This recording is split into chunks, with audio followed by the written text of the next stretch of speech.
Hello guys, good afternoon. Minsan nakikita niyo si Riza masaya, pero sa likod ng aking mga ngiti, napakalungkot at napakadilim ng buhay ko, pero lumalaban ako.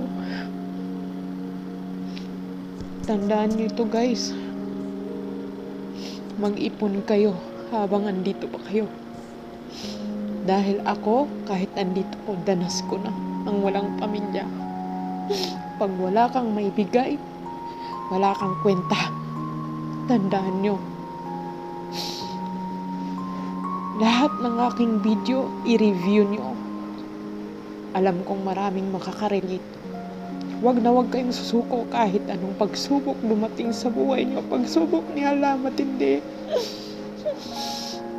Pero kaya natin to, alhamdulillah. Kaya natin to. Magtiwala tayo sa taas.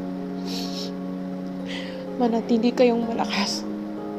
Huwag na huwag niyong pabayaan ang sarili niyo kahit itakwil kayo ng pamilya niyo.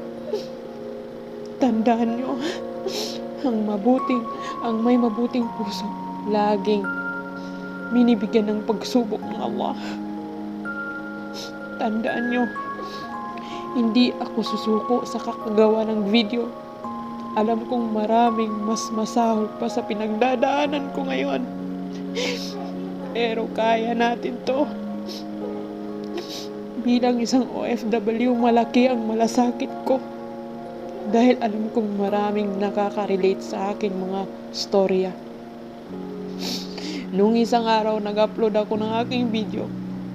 Meron ding katulad ko na 5 taon na hindi nakakauwi. Tandaan nyo, mag-ipon kayo habang nandito pa kayo. Dahil mahirap.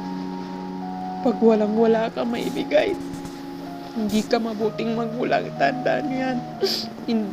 Hindi ka igagalang ng mga anak mo. Pero okay lang. Kakayanin ko. Nakalimutan ng ilang taong pinaghirapan ko. Sa isang pagkakamali, 1,000,000 pagkakamali sa mga kabataan ngayon. Tandaan nyo, hindi kayo magiging tao dito sa mundo kung hindi galing sa nanay ninyo. Yun lang masasabi ko guys. Ingatan nyo mga sarili nyo bilang isang OFW, especially mga kandama katulad ko. Ingatan nyo ang sarili nyo. Huwag na huwag nyo ibigay lahat. Dahil danas ko na. Hindi pa ako nakakauwi. Danas ko na. May awa ang Allah. Alam ko. Ako na siguro yung OFW paikot-ikot dito sa Riyadh. Hindi umuwi. Pero yung iba, mahal na mahal kayo ng mga anak mo.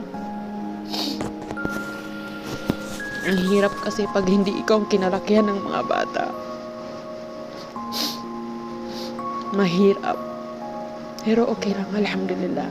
Kakayanin ni Riza to. Hindi ako mag-give up. Hindi ako susuko. 3 buwan na lang guys. Mag-end na yung kontrata ko. 5 taon na ako dito sa Riyadh. Pero okay lang. Hindi ako susuko sa kaka-advise dito sa TikTok. Yes. Kung anong pinagdadaanan nyo, pinagdadaanan ko rin ngayon. Pero lumalaban ako.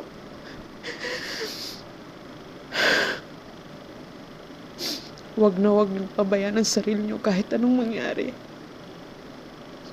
Huwag na huwag niyong pabayaan ang sarili ninyo. Yun lang guys. Maraming salamat sa mga followers ko nag-follow sa akin. Hindi nyo alam ang pinagdadaanan ko.